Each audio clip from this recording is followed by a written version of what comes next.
Hey everybody, hello and welcome back to our channel Info Island. So guys, we are back again with the exam analysis video और हो चुका है आपका आज यानी कि 19th of September 2024 का SSC CGL के फर्स्ट शिफ्ट का एग्जामिनेशन। तो गाइज स्टाफ सिलेक्शन कमीशन द्वारा जो ये एग्जाम कंडक्ट करवाए जा रहे हैं जो कि 9th से शुरू हो गए थे, उसका आज आपका 10 डेज बाद 19th को SSC CGL का जो एग्जाम हुआ है वो कैसा हुआ है, was it hard, was it easy या फिर वॉज इट डिफिकल्ट, वो आज के इस वीडियो में हम आपको बताने वाले हैं। तो गाइस, जिन स्टूडेंट से हमने बात करा, कुछ स्टूडेंट से बात करके हमें पता चला कि मैथ्स का जो लेवल था it was a bit difficult. काफी स्टूडेंट्स जीके को भी टफ बता रहे थे। ऑन दी अदर हैंड कुछ स्टूडेंट्स ऐसा बोल रहे थे कि जो जीके जीएस का लेवल है it was a bit of moderate, वो हार्ड नहीं था। तो गाइज एक्चुअल में क्या है and what do you guys think about it, please हमें कमेंट सेक्शन में जरूर से बताइएगा। और चलिए जल्दी से वीडियो को शुरू कर लेते हैं और देखते हैं कि किस तरह के क्वेश्चंस 19th ऑफ सितंबर यानी कि आज के पेपर के फर्स्ट शिफ्ट के पेपर में पूछे गए हैं। So guys before starting with the questions, एक इंपॉर्टेंट चीज, अगर आप चैनल पे नए हो, चैनल को अभी तक सब्सक्राइब नहीं करा है तो जल्दी से जाओ चैनल को सब्सक्राइब कर लो और नोटिफिकेशन बेल आइकन को भी हिट करना मत भूलना, क्योंकि उसी से, सिर्फ उसी से आपको तुरंत और टाइमली बेसिस पे वो नोटिफिकेशन मिलते रहेंगे कि जब भी हम किसी वीडियो को, किसी इंफॉर्मेटिव वीडियो को हमारे चैनल पर लेकर आएंगे, आपको उसका नोटिफिकेशन तुरंत से आपके पास मिल जाएगा। तो गाइज चलिए देख लेते हैं कि किस तरह के क्वेश्चंस पूछे गए थे, जिसमें पहला इंपॉर्टेंट क्वेश्चन जो कि आज यानी कि 19th ऑफ सितंबर के आपके फर्स्ट शिफ्ट के पेपर में पूछा गया था, it was which state in India has the highest road density. तो गाइज इसमें जो नंबर 1 पर आता है दैट इज केरला, उसके बाद आता है त्रिपुरा, और अगर यूनियन टेरिटरीज में देखा जाए तो guys Delhi is the one that tops the chart, उसके बाद आता है चंडीगढ़ और उसके बाद आता है पुडुचेरी। इसमें गाइस सड़क घनत्व यानी कि हाईएस्ट रोड डेंसिटी जो आपको पूछा गया था, let me just tell you कि सड़क घनत्व यानी कि जो रोड डेंसिटी होता है उसका मतलब होता है प्रति 1000 वर्ग किलोमीटर क्षेत्र में सड़क की लंबाई होना। तो that is what the meaning of सड़क घनत्व is. Okay guys, next question जो पूछा गया था वो है कि पंडित तरुण भट्टाचार्य जो हैं वो किस वाद्य यंत्र से संबंधित है। गाइज जैसे कि मैं आपको मेरी प्रीवियस जो भी हमने प्रिपरेटरी वीडियोस चैनल पर डाली है उसमें मैंने आपको बताया है, वाद्य यंत्र यानी कि जो भी म्यूजिकल इंस्ट्रूमेंट्स होते हैं उससे रिलेटेड क्वेश्चंस बहुत ज्यादा पूछे जाते हैं। तो उससे रिलेटेड कि कौन सा कलाकार कौन सा इंस्ट्रूमेंट प्ले करता है, वो सारी चीजें आपको अच्छे से याद कर लेना, because that topic is very very very important with the perspective of any of the competitive exam, और एसएससी सीजीएल में भी उसके क्वेश्चंस भर भर के पूछे जा रहे हैं। तो गाइज बात करें पंडित तरुण भट्टाचार्य की, तो गाइज वो एक संतूर वादक थे और वह संतूर को बजाया करते थे। और बात करें उनके अचीवमेंट्स की तो उनको 2018 के लिए 18 के लिए संगीत नाटक अकादमी पुरस्कार से भी सम्मानित उनको किया गया था। नेक्स्ट क्वेश्चन गाइस जो पूछा गया था वो था कि निम्नलिखित में से किस नदी तंत्र में जो वर्धा नदी है वो सहायक नदी होती है, वो एक सहायक नदी होती है। तो गाइस जो गोदावरी नदी तंत्र है that is the correct answer. जो गोदावरी नदी तंत्र होता है उसमें जो वर्धा नदी होता है वो एक सहायक नदी का रोल प्ले करती है। और वर्धा और जो पूर्णा, ये दो नदियां हैं जो कि गोदावरी नदी की सहायक नदियां हैं। तो ये दोनों ही नाम अच्छे से ध्यान रखना। और गाइज सहायक नदी से रिलेटेड अगर आपको कोई वीडियो देखना है तो वो भी चैनल पर अवेलेबल है, आप उसको भी देख सकते हैं, आपकी काफी ज्यादा हेल्प हो जाएगी। नेक्स्ट क्वेश्चन पूछा गया था कि निम्नलिखित में से कौन भारत के उपराष्ट्रपति को पद और गोपनीयता की शपथ दिलाता है। तो गाइज जो गोपनीयता की शपथ होती है और उस पदभार को संभालने के लिए जो शपथ होती है उपराष्ट्रपति को, वो राष्ट्रपति के द्वारा दिलाई जाती है। तो राष्ट्रपति इज द करेक्ट आंसर। और गाइज जो भारतीय संविधान है, जो हमारा इंडियन कॉन्स्टिट्यूशन है, which is again a very important topic आपके संविधान से रिलेटेड, चाहे वो सूचियां हो, अनुसूचियां हो, आर्टिकल्स हो, अमेंडमेंट्स हो, ये सारे ही ऐसी चीजें हैं जिससे बहुत क्वेश्चंस बन के आते हैं। उससे रिलेटेड भी वीडियो चैनल पर अवेलेबल है, आपको चाहिए तो मैं डिस्क्रिप्शन बॉक्स में आपको उसका लिंक प्रोवाइड करा दूंगी। Please go and watch that video also, आपकी काफी ज्यादा हेल्प हो जाएगी। तो गाइज बात करें भारतीय संविधान के अनुच्छेद 69 की, तो गाइज उसके अनुसार राष्ट्रपति उपराष्ट्रपति को कैसे पद भार दिलाता है, कि उसकी शपथ क्या दिलाता है, वगैरह वगैरह, उससे रिलेटेड चीजें जो हैं वो अनुच्छेद 69 में मौजूद हैं। तो this thing is very important, अच्छे से याद रखना। नेक्स्ट जो आपका क्वेश्चन पूछा गया था वो था कि चतुर्थ बौद्ध संगीति का जो आयोजन होता है वो कश्मीर में किसके नेतृत्व में हुआ था। तो गाइज इसका करेक्ट आंसर है कनिष्क। तो ये जो था ये कुषाण राजा कनिष्क के संरक्षण में कुंडलवन, जो कि श्रीनगर में या उसके निकट माना जाता है। तो गाइस जगह का भी नाम याद रखना, कुंडलवन, ठीक है। और ये कुषाण के राजा कनिष्क के संरक्षण में हुआ था जो भी कार्य है। और अगर आपसे पूछ लिया जाए कि कुंडलवन बेसिकली कहाँ सिचुएटेड है, तो it is near and dear to Srinagar, ठीक है, श्रीनगर में या उसके आसपास उसे माना जाता है। कश्मीर में 72 ईस्वी में इसको आयोजित किया गया था, तो 72 ईस्वी यहाँ पे याद रखने वाली चीज है जो कि आपको याद रखनी है। और इस परिषद के जो अध्यक्ष थे वो वासुमित्र थे, जो कि उनके प्रतिनिधि के रूप में अश्वघोष थे। ओके, जो उनके प्रतिनिधि के रूप में थे वो थे अश्वघोष, और जो इस परिषद के अध्यक्ष थे वो थे वासुमित्र। तो गाइस दोनों ही चीजें इंपॉर्टेंट है, अच्छे से याद रखना। नेक्स्ट क्वेश्चन जो आपसे पूछा गया था कि प्रधानमंत्री की जो नियुक्ति होती है वो कौन करता है, तो गाइस बात करें प्रधानमंत्री की, जो उसकी नियुक्ति होती है वो भारत के राष्ट्रपति के द्वारा करवाई जाती है। और अनुच्छेद 75 में इससे रिलेटेड चीजें गिवन है, और अनुच्छेद 75 के ही अनुसार जो प्रधानमंत्री होता है उसको राष्ट्रपति द्वारा ही नियुक्त किया जाता है, और अन्य मंत्रियों को प्रधानमंत्री की सलाह पर राष्ट्रपति द्वारा नियुक्त किया जाता है। तो गाइस प्राइम मिनिस्टर की जो नियुक्ति है वो तो राष्ट्रपति द्वारा नियुक्त होती ही है, और जो अदर मिनिस्टर्स होते हैं वो प्राइम मिनिस्टर्स की सजेशंस और जो भी एडवाइसेस रहती है उसके बाद जो प्रेसिडेंट होता है वो उनको नियुक्त करता है। तो गाइस अगेन प्रेसिडेंट हुए, प्राइम मिनिस्टर्स हुए, कौन कब क्या थे, उससे रिलेटेड भी वीडियो चैनल पर अवेलेबल है, please go and watch that also.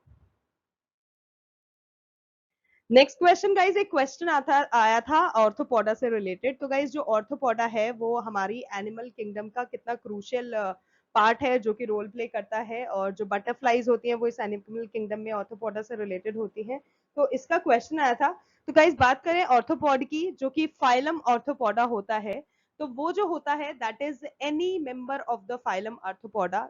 तो जो फाइलम ऑर्थोपोडा होता है वो लार्जेस्ट फाइलम होता है एनिमल किंगडम का। तो गाइज ये चीज आपको ध्यान रखनी है, एनिमल किंगडम का सबसे बड़ा जो फाइलम है वो है आर्थ्रोपोडा, जिसमें गाइज जो भी फेमिलियर फॉर्म्स होते हैं वो कुछ इस तरह से यहाँ पर हमने एग्जाम्पल के तौर पर आपको दे रखी है, हम पढ़ देते हैं और आप अच्छे से याद कर लेना।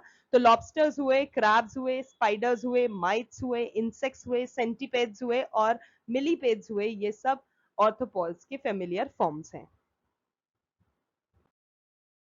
अब इन्हीं को आप हिंदी में यहाँ पर उदाहरण के फॉर्म में देख सकते हैं, जो कि फाइलम ऑर्थोपोडा के उदाहरण है, जिसमें कॉकरोच, झींगा, केकड़ा, बिच्छू, कन खजूरा जिसको हम सेंटीपीड बोलते हैं, घरेलू मक्खी और किलनी और माइट्स शामिल हैं। तो गाइज ये नाम अच्छे से याद रख लेना, जो भी आपको ऑप्शन में गिवन होगा that would be the right answer. Next question जो पूछा गया था वो है खुदाई खिदमतगार संगठन की स्थापना किसने की थी। तो गाइस सबसे पहले एक इंपॉर्टेंट चीज जो मैं आपको बताना चाहूंगी कि इसकी जो स्थापना हुई थी वो 1920 में हुई थी। और बात करें कि किसके द्वारा की गई थी, तो गाइस खान अब्दुल गफार खान के द्वारा की गई थी। और जो खुदाई खिदमतगार जो हैं ये भारत में ब्रिटिश राज के खिलाफ एक अहिंसक प्रतिरोध आंदोलन था। तो ये पर्टिकुलर आंदोलन जो था ये ब्रिटिशर्स जो थे उनके रूल के अगेंस्ट था, जो वो राज कर रहे थे उसके खिलाफ था। और इसको गाइज लाल शर्ट भी कहा जाता है, तो ये चीज भी याद रखने वाली है, अच्छे से ध्यान रखना। और यह जो है ये पख्तूनों के बीच एक शक्तिशाली अहिंसक आंदोलन था, ठीक है। तो खुदाई खिदमतकार से ये चीजें इंपॉर्टेंट रिलेटेड है, अच्छे से याद रखना।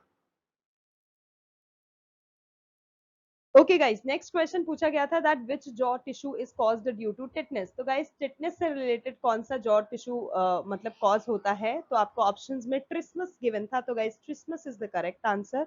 टिटनेस गाइस जिसको हम लॉक जॉ, ठीक है, लॉक जॉ के नाम से भी जानते हैं, तो ये याद रखना। वो जो है जिसमें ट्रिस्मस जो होता है, ट्रिस्मस नामक जबड़े की समस्या का वह कारण बन जाता है, तो इसको आपको ध्यान रखना है। और बात करें टिटनेस की, तो गाइज वो एक संक्रमण है जो कि क्लॉस्ट्रीडियम टैटनी, जिसको हम सीस टैटनी बोलते हैं, उस नामक बैक्टीरिया के कारण होता है। और टिटनेस का जो पहला आम लक्षण होता है वो जबड़े में मांसपेशियों में अकड़न यानी कि लॉक जॉ हो जाना। लॉक जॉ आपका हो जाएगा, आपके जो जॉज हैं वो अकड़ अकड़ के थोड़ा सा मूव होंगे, आपको थोड़ा सा प्रॉब्लम कॉज करेंगे। कुछ और लक्षण की बात करें तो गाइज गर्दन में अकड़न आना,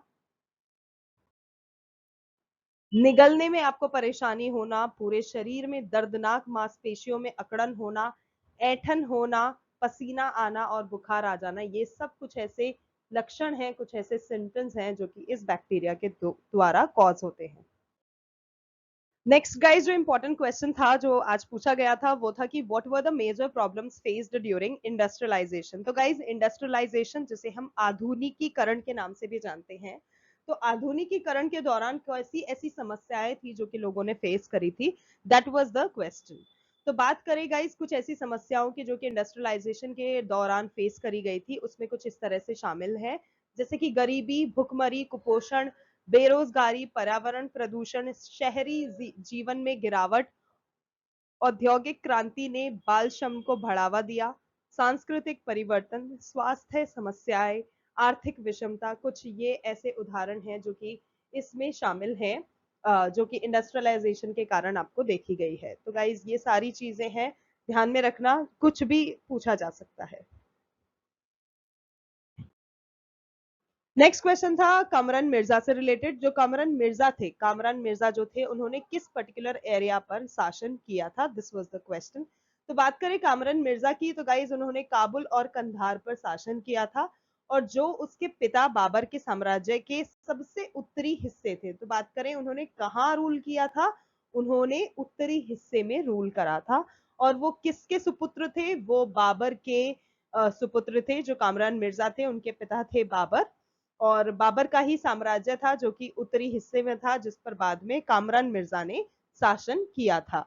कामरान जो था वो बाबर का दूसरा बेटा था, और जो हुमायूं का सौतेला भाई था। तो ये दोनों चीजें भी इंपॉर्टेंट है, हो सकता है आपको इससे रिलेटेड क्वेश्चन पूछा जाए, तो प्लीज इस चीज को भी, इस एडिशनल फैक्ट को भी अच्छे से याद रखना। This is the only thing कि मैं आपको एडिशनल इन्फॉर्मेशन भी बताती हूँ, क्योंकि गाइज यू नेवर नो कि क्वेश्चन किस फॉर्म में आ जाए। तो आपको कामरान मिर्जा से रिलेटेड अगर क्वेश्चन आया है तो उससे रिलेटेड आपको चीजें पता होनी चाहिए। तो गाइज कामरान की बात कर रहे थे हम, तो कामरान जो है वो बाबर का दूसरा बेटा था और हुमायूं का सौतेला भाई था, ये चीज भी आपको ध्यान में रखना है।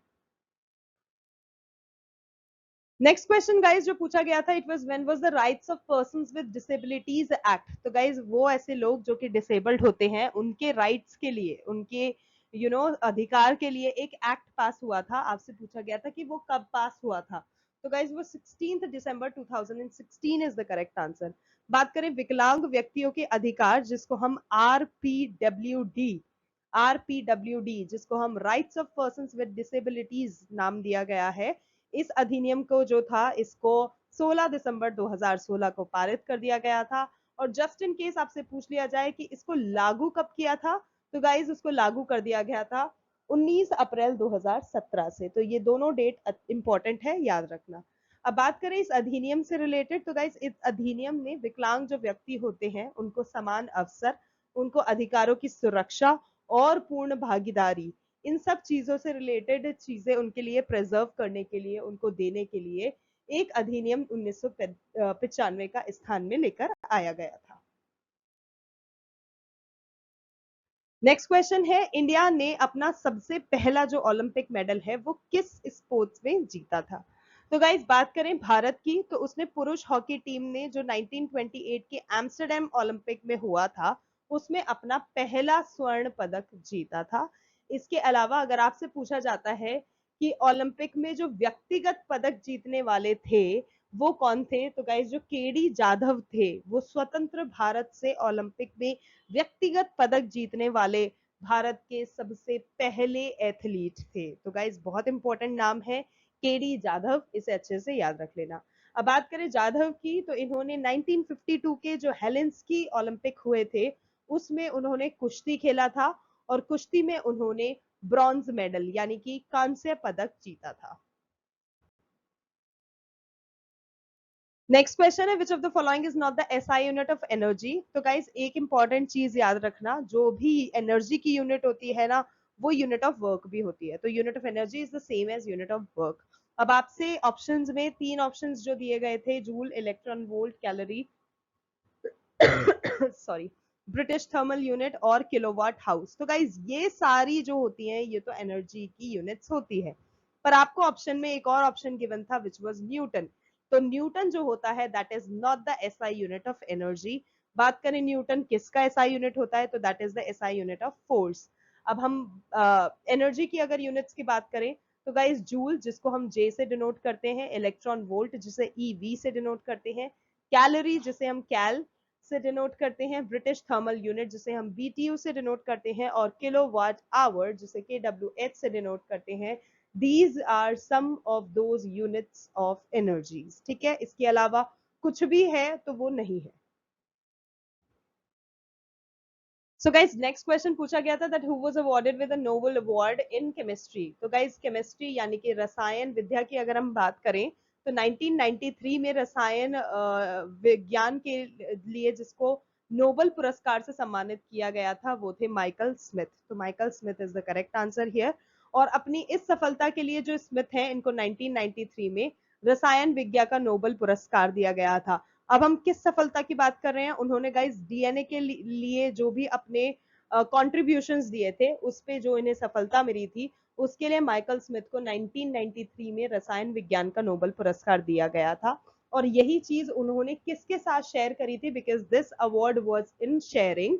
तो एक तो थे माइकल स्मिथ, उसके अलावा थे के बी मुलिस। तो इन दोनों ने उसको साझा शेयर करा था अवार्ड को, बिकॉज दिस नोबेल पुरस्कार, this Nobel award was given to both of them for their contributions in रसायन विज्ञान जिसे हम केमिस्ट्री भी बोलते हैं। Next question, in total of how many Olympic game did Vijender Singh participate. तो गाइज बात करें विजेंद्र सिंह की जो कि एक दिग्गज प्लेयर है, एक दिग्गज बॉक्सर रहे हैं अपने समय के। तो गाइज उन्होंने 3 ऐसे ओलंपिक गेम्स थे जिसमें उन्होंने पार्टिसिपेट करे थे। And yes he is related to boxing, number 1। और वो फर्स्ट इंडियन बॉक्सर थे जिन्होंने ओलंपिक में मेडल जीता था बॉक्सिंग में। ठीक है, तो ये चीज आपको याद रखनी है that he was the first Indian boxer to win a medal in Olympics. ठीक है, इसके अलावा एक और इंपॉर्टेंट चीज है उनसे रिलेटेड कि उन्होंने ब्रॉन्ज मेडल जीता था जो बीजिंग 2008 में ओलंपिक्स हुए थे उसमें। और किस कैटेगरी में, तो मेल 75 केजी कैटेगरी में उन्होंने ये पदक जीता था। That's it guys, those were the very important GKGS के क्वेश्चन जो कि आज यानी कि 19th of September 2024 का आपका जो फर्स्ट शिफ्ट का एसएससी सीजीएल का पेपर कंडक्ट करवाया गया है उसका सारे एक्यूरेट क्वेश्चन, सारे along with their accurate answers and also with additional information हम लेकर आए आपके लिए। अगर वीडियो अच्छा लगा, इन्फॉर्मेटिव लगा, then don't forget to like the video, share the video and subscribe to our channel Info Island because this is the only platform जहां पर आपको हमारी तरफ से सारे informative videos related to all the competitive exams मिलते रहेंगे। तो गाइस आज के लिए बस इतना ही। Thank you so much for watching and we will see you in our next video. Till then all the very best to all the candidates.